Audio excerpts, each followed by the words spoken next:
First story, the Rattling Tree. When I was 13, I spent a summer in Arkansas with my uncle, who owned a remote cabin near the Ozarks. No neighbors, no self-service, just miles of thick forest. He told me one rule when I got there: don't go near the Rattling Tree. Naturally, I asked what it was. He just said, you'll know it when you hear it. If you do, run. A few days in, I was out exploring when I heard a strange sound, like dry bones clacking together. It came from up the hill. I crept closer. That's when I saw it. A massive oak, twisted and black with no leaves. Windless day, but the branches were shaking like crazy, rattling loud. Beneath it stood a woman, pale, with tangled hair, and her back to me. She wore a tattered white dress that looked centuries old. Her hands hung limp at her sides. I froze. She didn't move. Then she tilted her head, not turning around, just listening. The rattling got louder. I took a step back. A twig snapped. She jerked toward the sound, like a puppet yanked on a string. I ran. The sound chased me, somehow getting louder without moving. My ears rang by the time I burst through the door. My uncle was waiting, shotgun in hand. He didn't say a word, just pulled me inside and locked every door. He didn't ask what I saw, just handed me a mug of black coffee and sat in silence. That night, he told me everything. The tree grew where an old church once stood, burned down with people inside. Years ago, survivors said a woman named Loretta started the fire. She was accused of witchcraft. Legend says she was hanged from that tree, but the rope snapped. She vanished before they could try again. They say her spirit rattles the branches, looking for someone else to hang in her place. A few years back, a hiker was found under that tree. Neck snapped. No sign of a fall. The sheriff ruled an accident, but folks around here know better. They say the tree picks someone every few years. I never went near that part of the woods again, but sometimes at night, even now, I hear something like bones shaking in the distance, and I check my trees. One time I heard it again, clear as day. I went out with a flashlight, heart pounding. Nothing, just wind. But the next morning, I found small handprints on my porch. Dirt smudges up the doorframe. I don't live in Arkansas anymore, but I brought one thing with me, a photo of that tree. And every once in a while it rattles, even behind glass. Second story, lights on Old Hollow Road. Everyone in my town knows to avoid Old Hollow Road after dark. It's not just an old superstition. People disappear out there. Sometimes they come back days later, confused, disoriented, and sometimes they don't come back at all. I never believed it, honestly. Figured it was just another creepy back road with a bad reputation, until the night I drove it. I was delivering groceries for my uncle's corner store. It was late, maybe 10:30 p.m., and the shortcut through Old Hollow would save me 15 minutes. About halfway down the road, I noticed a single light flickering ahead, like an old porch lamp. I slowed down. There were no houses on this road, nothing but overgrown fields and woods. As I got closer, I saw it clearly. A wooden house on the left, 2 stories tall, covered in ivy. The porch light was swinging slightly.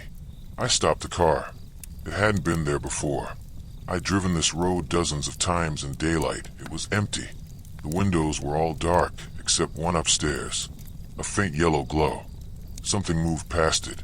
I should have left, but something pulled me in. I parked, walked up the porch. The door creaked open on its own. The inside smelled like dirt and mildew. Floorboards groaned beneath every step. "Hello," I called out. Silence. Then the door slammed shut behind me. I bolted, grabbed the knob locked, tried windows nailed shut. Then I heard it. Footsteps upstairs. Slow, deliberate, pacing. I backed into a hallway, flashlight shaking. That's when I saw the photos on the wall. Dozens of them. Faded, dusty, all of people standing in front of this house. Some smiling, some looking terrified. One of them was my uncle. The same apron, the same eyes, but younger. He'd never mentioned this place. The footsteps grew louder. A shadow stretched across the hallway floor, long and twisted. I turned and ran through a side door into what looked like a kitchen. or what used to be. Rusted appliances, broken dishes, a single chair in the middle. On it sat a camcorder. It turned on by itself. Static, then a recording. A man sitting in the same chair, crying. If you're seeing this, you need to get out. The house feeds off time. It takes pieces of you, memory, age, everything. You lose hours and minutes, days and seconds. You'll leave, but you won't be you. The screen went black. A mirror across the room showed me, but I looked older, tired, like I hadn't slept in weeks. I heard whispers, not in my ears, in my head.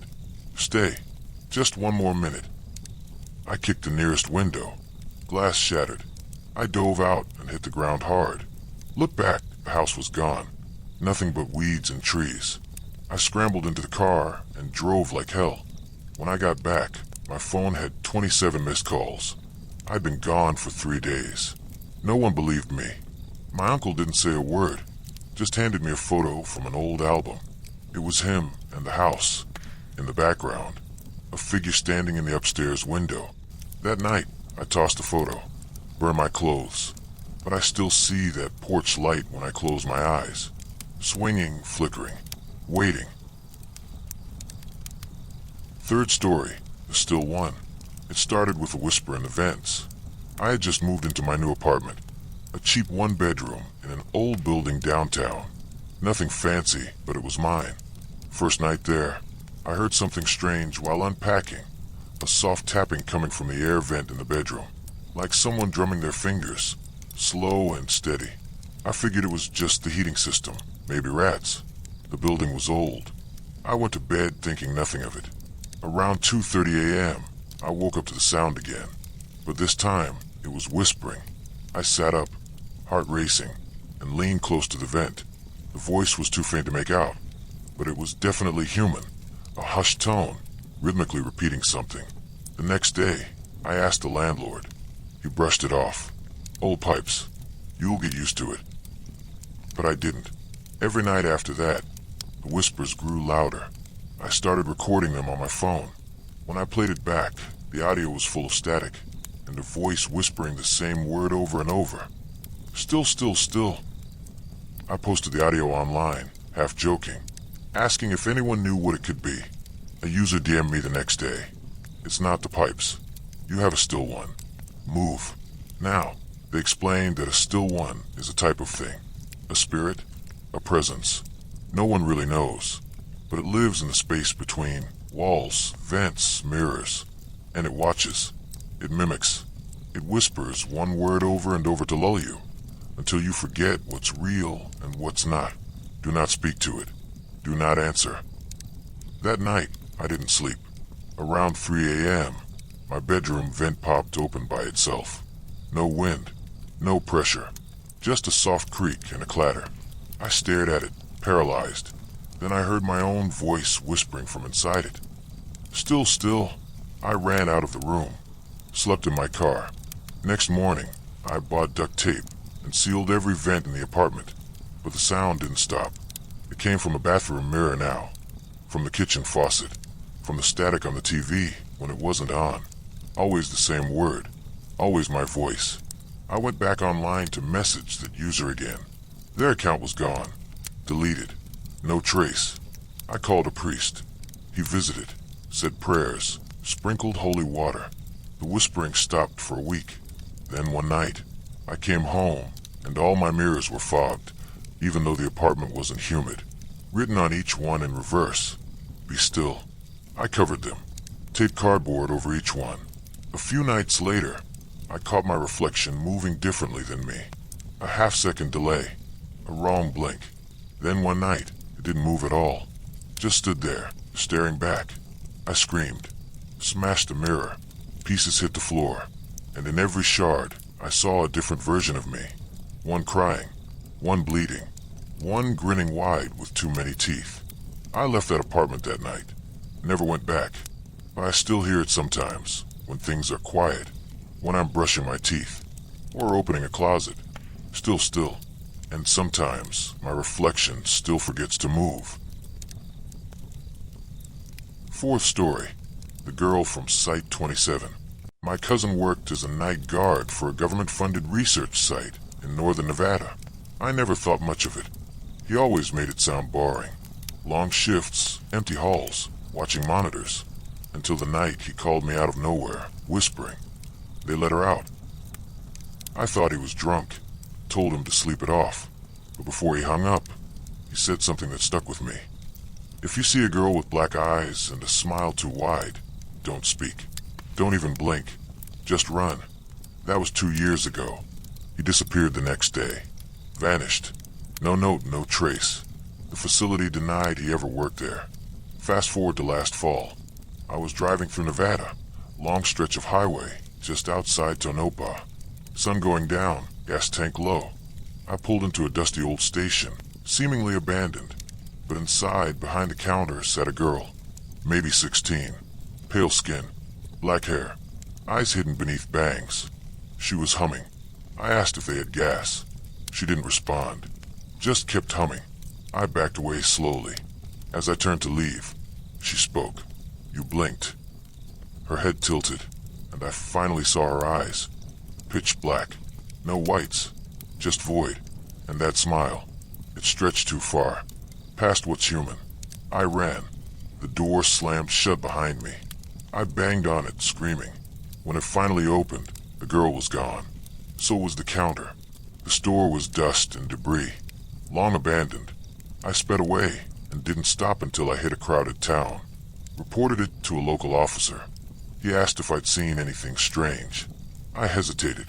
Told him about the girl. His face changed.